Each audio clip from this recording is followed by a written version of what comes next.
p.m. this afternoon. I'd like to go ahead and start with introductions. In the room, I have Christopher Constant. And on the phone, I have Mr. Myers. Yes, thanks, Chair. Thank you. Anyone else? Does not sound like it. I know some members are at the ASD luncheon and may trickle in, but I think in the interest of time, let's go ahead and get started. I think in terms of the program, especially if it is this small, especially if we don't have any new members in attendance, I think we can probably start with the overview from Mr. Klauda. I had sort of planned on maybe having a little bit more discussion about what the process for this committee looks like, but since I think most of us in the room are familiar, barring anyone else coming in, we'll start there and then maybe just jump into talking about the program for 2026. So with that, if you'd introduce yourself on the record and take it away, please. Yes, Mr. Chair. I'd actually like to start and have Mayor LaFrance give a few comments on our program for this season, what our approach is, if I may. Thank you, Mr. Chair. Is that close enough? I know these mics pick up. It's okay from there? Okay. Well, hello, everyone. Thanks for letting me share a quick update on the legislative program for 2026. This year, we're hoping to keep the program short and focused, and I know that it's always tempting to list out everything we support, but we're zeroing in on issues where legislative action can make the biggest difference for the municipality. At the very top of that list, and I don't think this will be a surprise, is the funding for the Don Young Port of Alaska modernization. And as you all know, our plan of finance lays out our ideal scenario of paying for the modernization program by splitting the costs equally between federal funds, state funds, and surcharge-supported revenue bonds. Beyond the port, we've grouped our priorities into 3 themes that really capture what we're aiming for. Those 3 themes are safe, secure, affordable. The first, safe, supporting public safety and first responders. Second, secure, investing in resilience and critical infrastructure so our systems can stand up to future challenges. And the third, affordable, advancing policies that help bring down the cost of living for residents. I'm looking forward to working with all of you as we refine this program and prepare to advocate for our community this next legislative season. So thank you, Mr. Chair, and thanks all of you. And with that, I will turn things over to Mr. Klauda. Thanks. Before you start, I'll just quickly note for the record, Member Rivera joined us at 12:47. All right, thank you, Mr. Chair. We can proceed with the slides. I've got a kind of a quick overview of like the approach that we're thinking of taking for the legislative program to share with this committee, get feedback on, and any additional ideas that you guys may have. So on my next slide, by way of reminder, I included this because I know we have some new members, and just as a good reminder that the state legislative program is something that is spelled out in municipal code, and it's a very short section. I've captured almost all of it here. I cut off a little bit of B, but essentially is that, you know, with the recommendations from the mayor and assembly members, the assembly by December 10th, passes or adopts the legislative program. And it also, and then another requirement is that it has to be introduced prior to the adoption of the budget, right? Each year. So it's got to be passed. It's got to be adopted by December 10th, and it has to be introduced sometime before the budget is adopted. And it doesn't. There's not a lot of stipulation about what the program contains or how it works, but also that it's among the duties of the mayor to implement the legislative program. So those are that's the code reference on this. Next slide, please. So a couple of guiding principles that we took on this with our sort of framework that we've developed is, as the mayor said, keeping it pretty focused and brief. I think that it's good to focus our asks, towards things that we can really put a lot of effort into collectively and to achieve, and to focus those things on tangible asks that have a direct impact on the municipality. So things that usually have, a fiscal impact to us that we can get funded if possible, or that in some other way have a stronger direct impact on us. I think, and sometimes in the past we've looked at, taking the approach of adopting, other things that benefit other organizations that are broadly in our interest. And this year, we may still, in our legislative approach, we may still find it convenient to do that sometimes. But I think that in terms of our program, keeping it focused on stuff that has a direct impact to the municipality, and then prioritizing the Port of Alaska. Probably enough said there. And themes of safe, secure, and affordable, we thought were a good way to kind of group, each of our asks, kind of grouping into those three buckets that I think are meaningful themes to us at this point in time. Next, please. So, no surprise to anyone, number one priority, Port of Alaska. I think that, we're always interested in kind of the art of the possible when it comes to getting funding for the port, but it is a high priority and very important for us to be able to find a good way to split the port modernization costs. And I know that you guys know all about the need that I don't need to preach to. But I think that going in line with where we have a parallel track, we're seeking federal resources as well. And so I think that there is an opportunity here to push on this. I know we have Wendy Chamberlain, our lobbyist, here in the audience. And I think that if there's any possibility for a GEO bond this year, which is something being talked about, then that would be something to be well positioned for. Next, please. Safe. So items that are related to public safety. And I think that I should back up a little bit and say that we've asked what we're doing to kind of populate the program too. We've come up with these groupings: safe, secure, affordable. But we've asked all of the municipal departments to bring forth things that they're interested in, or things that they're asking for, or things that they're tracking legislatively. And so that will be one of the items that we use to sort of populate each of these, with some vetting and some strategic, strategizing going into that. But so we'll have more information on those things soon. But they're in the process of gathering those right now. In safe, we have community assistance funds. These are, of course, this is general funding that we get that's been diminishing in recent years from the state. But I think that we can couch that as a public safety issue. I mean, given how much of the municipal budget goes to public safety, that's how we're thinking about those funds. Anything that's in APD or AFD, capital requests or other kinds of requests would fit here. Potentially, if there's any capital asks around the real-time crime center or anything like that, and anything around nuisance properties, for example. These are just, high-level examples to include. Next, please. Secure. This category is, what's the difference between safe and secure? And this secure is where we're couching our resilience and infrastructure-related items. And so port fits here. Road and drainage projects. A lot of our classic capital kinds of asks would fit here, including the ones that each of the assembly districts usually compiles their short list of their top priorities. I think that fits generally here. Anything that is, other kinds of infrastructure or facilities asks would probably go here. Next, please. And then affordable. This is where I think housing and energy are probably two of the big items here, but I think that there's room for other things as well. Stuff that improves the cost of living for our residents. And so housing has a lot of potentially interesting directions that we can go. We're having a good dialogue with Alaska Housing Finance Corporation, meeting with them later today. And so I think that anything that can increase resources that go into affordable housing, low barrier housing, or infrastructure to build anything up to market rate housing would be really beneficial asks. There's also talk around ADA and lending and capital that could be a legislative ask, and taxes on blighted property, which has been something been introduced in past legislative sessions. Anything on energy, the waste energy project could be one specifically. We have a grant application for the Renewable Energy Fund that includes some funding for waste energy, but other projects as well that are on the energy affordability and weatherization kind of area, and anything else that might fit into here too. I don't know that we may or may not have a transit related ask, but I think transit could be something that fits here too.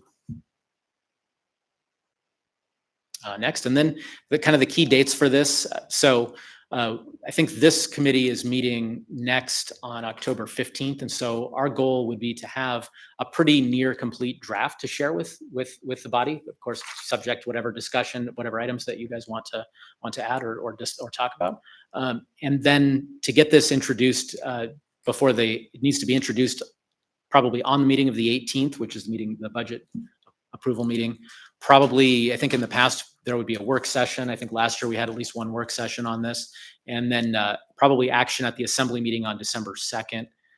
It needs to be approved, per code on December 10th. So that is my final slide for this, but certainly welcome any feedback, any discussion of potential items that you guys want to include in this. We would, both at this meeting, gather some of those items, but also to reach out, you reach out directly to me about anything that you'd like to have, discussed or included in the program. That would be the next approach, and that's something that we can try to incorporate for the October 15th meeting. And there will be, of course, another window to add anything there as well. Okay, thank you, Ab. Member Constant in the queue, and then myself. Yeah, thanks. Nolan, you had mentioned that in the past we'd had requests for other organizations in the legislative program. Do you have some examples? Yes, through the chair to Chair Constant. Last year's program, we had items for things like behavioral health that were programs of other organizations' agenda that we have alignment with, to be fair, but that we don't necessarily have as direct of a stake in. Doesn't mean we wouldn't still be supportive of those or look for ways to help support them, but. So I don't recall us asking for money for other organizations, but asking for them to strengthen their behavioral healthcare system. Right. I think there's a substantive difference between those two things, and I don't know that the members are going to turn away from that because it continues to be a pressing issue. Last night, I witnessed a man get his face smashed with a bike chain by someone on the streets at a crowd of individuals who are indigent, and the guy lays down on the ground. Thankfully, the police came and helped him, but in the time the guy got away, and they were all behavioral health clientele. So the issue isn't going anywhere. So I want us to think carefully about what we contemplate as streamlining or our priorities, because the behavioral health priority is ours. We pay the bill that the state doesn't fund. And so anyhow, okay, thank you. It's Right. behavioral health, or ASD was another one I saw that might be considered that, or the university, but I was trying to understand what you meant. Thank you. Good. Yep. Yeah, I think, did you have a response or not? I have it. No, that's fine. Those were the municipality's priorities, but there was a different group of people that were advocating for it more. So I think those were the municipal's priorities, but we leaned on that. I don't know, the Behavioral Health Associate, some coalition to do the actual advocacy. So we didn't have our people talking about it as much when we went to Juneau because we were leaving it to them. Yeah, I didn't understand what was meant by asking for money for other organizations. I didn't remember any specific ask for any organization other than school district funding. And so, yeah, okay.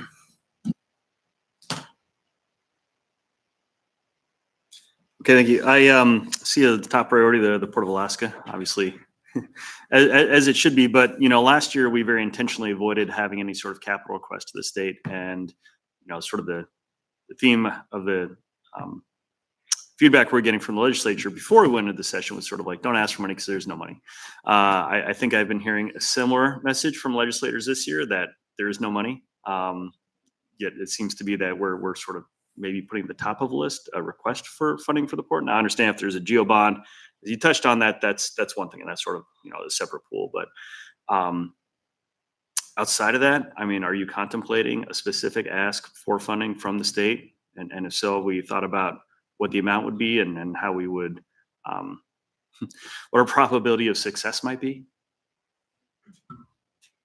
Mr. Chair, I think that we are working on what exactly the ask should be in terms of a dollar amount or how an ask should be structured. I think that the overriding issue there is just how important the port is. And I think that it's probably worth putting as much of our political capital into getting what we can there. And I think that we, the importance of the project is such that we have to pursue all of our avenues for it. And at the same time, we're looking at a federal pathway. I think looking at a state pathway is important. The potential opening for a GEO bond, which is something we don't have any sort of certainty about, does create a potential window for us as well. But even if it doesn't, I think that it's such a high priority for us to get out there and get whatever kind of public commitment to the port that we can. Yeah, that's understandable, and I guess it's I'm going to ask a follow-up and then I'll go to the next members.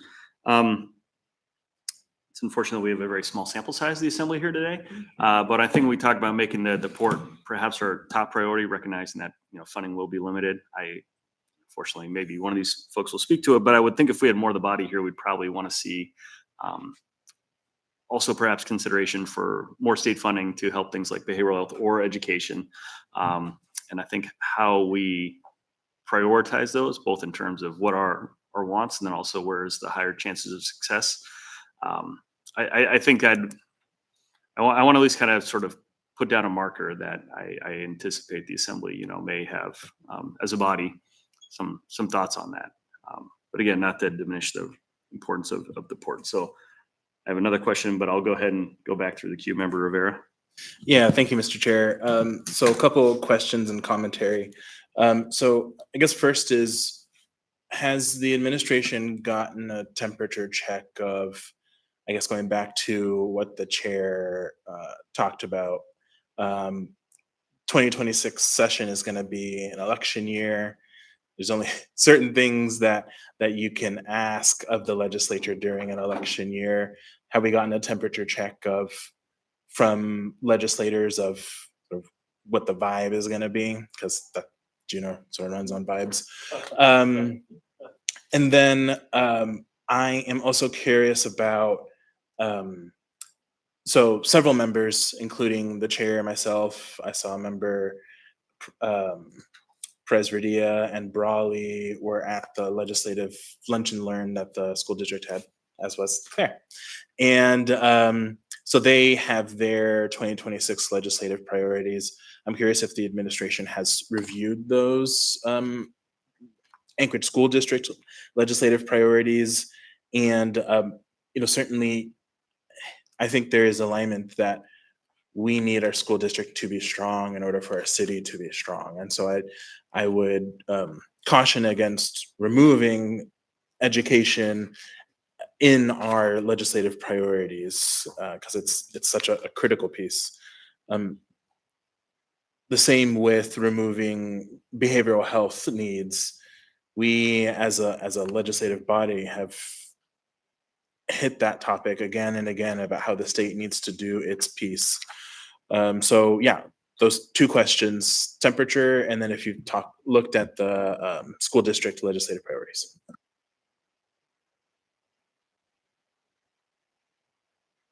Sure. Thank you, Member Rivera. And I will just answer, for me, I haven't reviewed ASD's legislative priorities yet, but intend to do that. And 100% agree. I mean, behavioral health, education, even though we are not directly funding in our budget, clearly we are reliant on whether or not there is a behavioral health program statewide, because we are picking up those costs and responses, and then clearly very much with the school district, even though they're separate from the municipality, having a strong, healthy public education system is a key piece of having a strong, healthy community and ensuring that we have people here. And so as we talk through this, and thank you so much for this opportunity just to have this conversation, I guess there are several different components, right, to our legislative advocacy. And so, and I think to what Nolan was speaking to initially, are direct asks.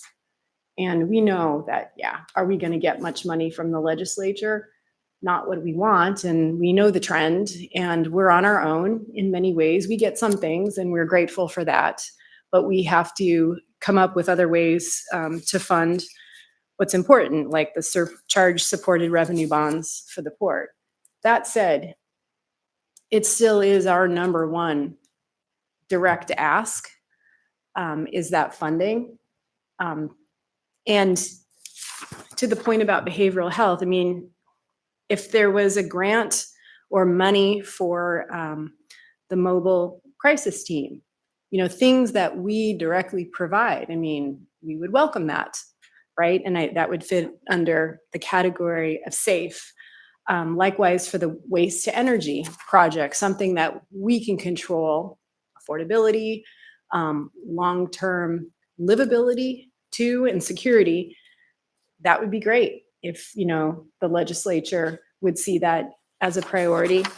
And then I think there are other categories. There are legislative asks that don't include financial requests that, maybe we have that too as another category as this body has always done, I think. And then that third category of things that we don't directly fund, but are critical to our success as a community and our future. And how we present that, how we work that out is, something that I definitely would like to work through with all of you. I would just say, like, right now we're zeroing in on, like, okay, our priority is the port, and it's these other, areas too around safety, security, and affordability, which largely, has a lot of the same things here. But just how do we work those three pieces of funding asks, legislative changes, and things that are really important to us that we do not directly fund? Member Costa. Thanks. So from a formatting and framing perspective, I think it's fine to redo this, kind of hone in on specific priorities. I would offer carefully review this for what was accomplished last year, what was left on the table, and know that the membership hasn't changed enough for those priorities to have probably shifted all that much. And so for the best level of success, it's probably wise to run that filter over this thing and identify how it fits. So now I do have a question. You've both asked this question, but you've asked the wrong person, I think. And so the question for Wendy, come forward. And I know it puts you in a weird spot because you have two bosses. You have the body and the administration. And in the past, that's been very conflicted. But the question has now twice and now a third time been asked. What is the vibe coming forward? What should we be thinking? How should we be thinking about it? Election year, is there going to be money? Anyhow, so it's just kind of from the expert, how should we be thinking as we enter this conversation?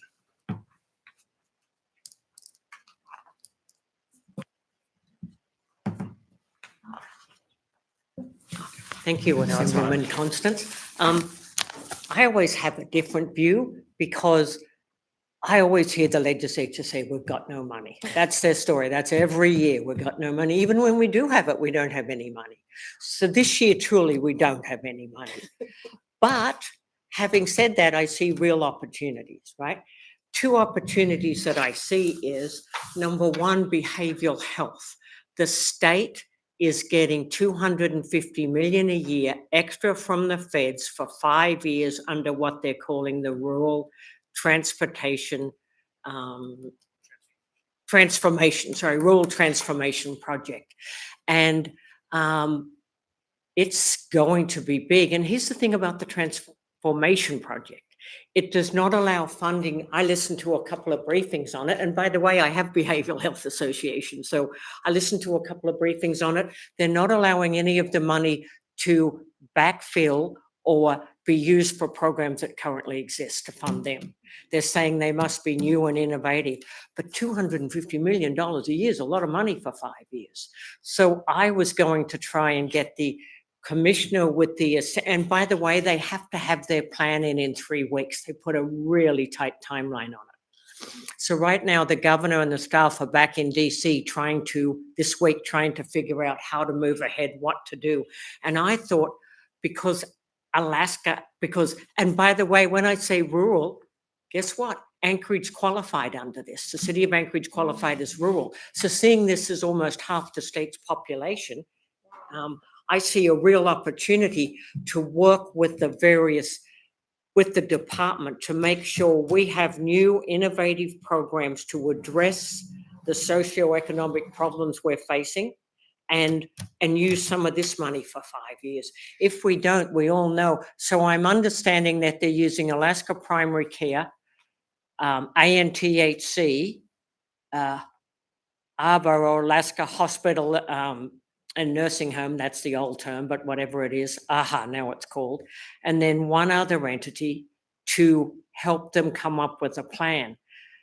That's a really good idea, except the state's largest community isn't in that plan. And so actually we are meeting tomorrow with the Chief of Staff, Tyson Gallagher, and we're going to try and talk to Tyson about, listen, we get it that this is a good way for you to go, but it's certainly not the best way because that's not where the problems are. I mean, the hospital problems, we know what they are, but they're being reimbursed at rates and that you can't backfill those rates. So why don't we sit down as Anchorage and come up with something Tyson, are you meeting with them here or in Juneau? here?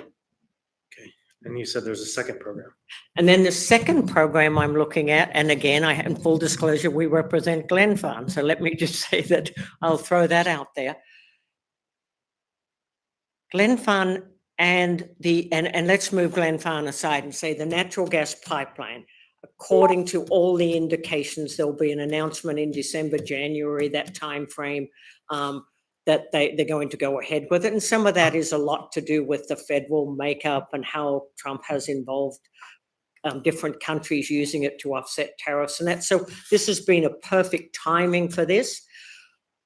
But part of this is the pipes coming into Seward, but all the rest is coming into Anchorage. Everything else is coming through Anchorage. So as I look at what are we thinking, 45 billion, $50 billion project, and that's just a guess based on previous needs.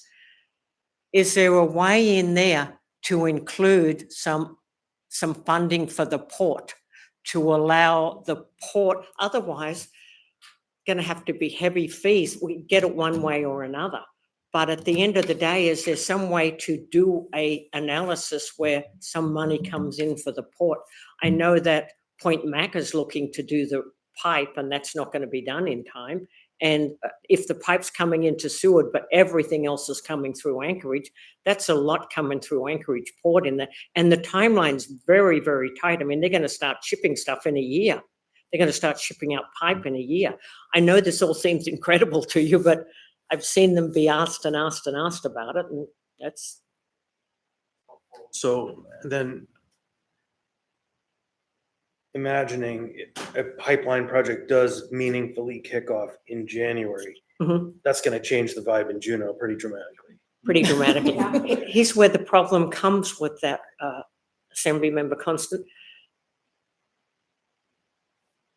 The pipeline's really great, but a lot of the income, and I'll send you all the Bradner report, the state gets like 100 million and the North Slope gets 700 million. That fight's coming to Juneau too. I'll just say that fight's coming to Juneau. But having said that, yes, it is. But a lot of that money from the previous projects, Pitka, and that's got divided 70% to North Slope. And so. Understood. So, Yep. okay, I understand. And the answer is everybody thinks there's no money, but there are some priorities that are shifting and there are opportunities. And I Fair. think Anchorage as a whole, if they step up and say, we want revenue bond, our revenue bonding capacity is significant. We've got a tremendous capacity for revenue bonds. It's not like we've got a lot out there. We don't. School bond debt hasn't been out there. I mean, the state hasn't funded a lot of bond debt over the last few years. So the bonding capacity, and in times when we've had $10 a barrel oil, we've moved down and set out a big bond just to stimulate the economy. And I think Anchorage has got enough seats in there. I know we deal with Bert Stedman. I know we deal with a lot of those sort of more rural legislators, but I think if Anchorage as a whole insists, there's capacity for a geo bond. Okay, thank you. Yes, I just want to quickly follow up on the Rural Transformation Project and let the Assembly know that we did several weeks ago put in a proposal to the state to be included in their application for those federal dollars. So we are following up on that and pursuing those dollars. We've had one meeting with the state health officials, and I believe our next one is next week. So we are pursuing those dollars. Okay, thank you. I'll note for the record that member Baldwin Day joined us at 1:10 p.m. Just shoot me a text if you want to get in the queue. And Mr. Chair, that was Chief Staff Lee Green. just Oh, spoke. yes, thank you for saying the record straight on that. Well, my question, as I listened to the earlier part of the presentation, we're sort of laying out your priorities. They seem to roughly align with what we had in the program last year, but maybe sort of a rebranding. Looking at the program, is there anything in here that you are specifically looking at removing from the program for this year? I understand we're talking about changing priorities and again, the messaging a little bit, but have you identified anything in here that you would want to be upfront in saying that we are not interested in having that for 2026? Mr. Chair, I mean, I would, to give you a really thoughtful answer, I think we'd want to go through this and think about it a little bit more detail rather than trying to kind of answer off the cuff. I will say that we did have some asks in here that were sometimes kind of vague, and things like support for the university system, which we of course want to support the university system, but that maybe things like that are likely candidates that we wouldn't include in the future. And per the earlier talk we had about municipal priorities versus those of other organizations. But I think some of that landscape around some of the energy asks that we had in here we'd look at again. So there are items like that, I think that we, will take a fresh set of eyes to. I might speak a little bit, might jump on there and say, last year we had a reverse snow apocalypse. We had no snow. And at the same time, we bought a ton of snow equipment. I wonder what the priority is on the snow maintenance. Sorry to interrupt, Mayor. I know you were formulating a thought, so take it whichever way you want.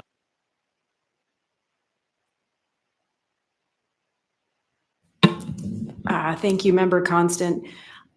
I was thinking back to earlier around how we approach legislative priorities in terms of direct financial asks for the municipality, statutory legislative changes, and then funding of state-supported services like education, like DOT.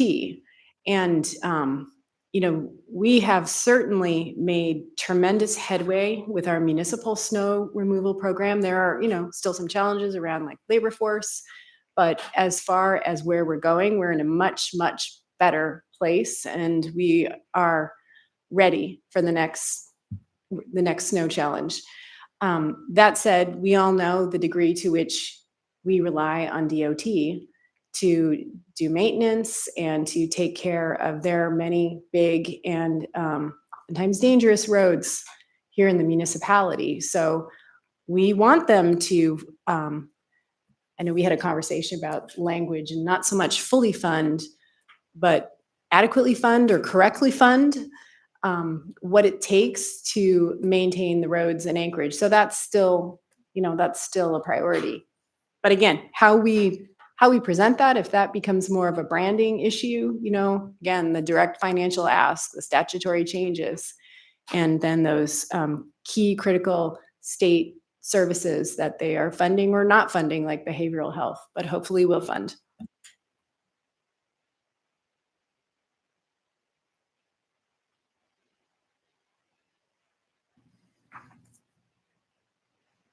Okay, well, seems I've gotten quiet. One last Member note, I Council, will go say, ahead. I do like the approach of framing it in those three categories of direct financial support to the community, statutory changes, and then funding state priorities because of their impact on our boundaries. I think that's a wise approach to reframing.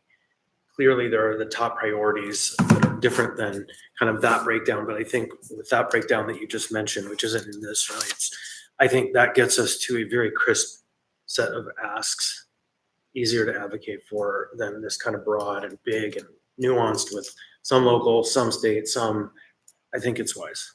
If I may jump in, Mr. Chair, just to add on the back of last year, I know there are district priorities listed, and I can see where that might be useful, to specific legislators. And so that may be something, that we consider including as well. I don't really have a I sense don't of. think any of them got funded last year. Yeah, okay. I was gonna say, Keep the yeah, I'm same not list. sure how.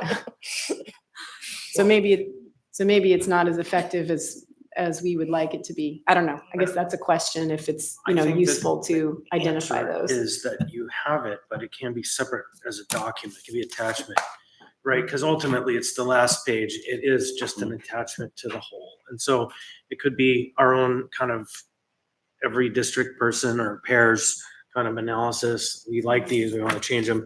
And it could be just a one-page addition that is separate from the overall plan, but carried together.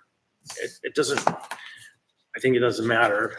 I remember I remember having that conversation last year, as I recall, and I think kind of where we landed on that is we were concerned about asking legislators to keep track of more than one piece of paper from Anchorage. Now, that's not to say that we can't do it differently this year, but that was, I think, the reason why we decided to keep it attached to the program. Again, if it finds itself in conflict with the overarching new look and feel and the why, then it can still exist just in a separate contiguous element. And so, yeah, it just depends on the why. I think that's the trade-off. Yeah. Ms. Ross. I'd love to hear Ms. Chamberlain's take on this, but I'm guessing it's more effective for assembly members to go right to the representatives for those districts and have conversations versus a paper in the big program that might be just taking up room that we're not, if the mayor or an assembly member goes to talk to legislators, they're probably going to talk about the port and not get to that page. So it seems like the onus is really on assembly members to talk to their counterparts in the legislature. We seem to be getting nods from Ms. Chamberlain on that. Or the Anchorage caucus as a whole. I mean, it's not just my two or one, because I don't feel like I have one at this point, but it's the caucus. I think we have to be more effective at working with the whole of Anchorage because together we are strong. Mr. Collado. Yeah, so if I could throw in, Mr. Chair, I think it is often very helpful, to have assembly members from a certain area to talk to specific legislators. I think that's something we've, used to great effect and, love to be able to encourage that kind of connection. And especially, we can help facilitate and connect that as well too. I think that's another aspect of this. But a lot of times part of the reason for the program, too, in an area, in an environment where we have all these budgetary constraints, is that there are these opportunities that come up for sometimes a few $1 million here and there. And so to have projects at the ready that speak to the interests of particular legislators is something that can be very important and strategic to have at times. All right, thank you. All right, I'm going to look around, see if any members have any last questions. I think we've pretty well covered the agenda for today, unless somebody's got something that I'm missing here. Ms. Ross. I have a question that came up at the school districts. As I understand, one of their top priorities this year will be the transportation funding formula. And as I understand it, that would be a net neutral for the budget because we'd probably be taking money from other districts, which might make it harder to get it to pass. But just wondering if that could be a priority or how that would work if there's support for it outside of Anchorage.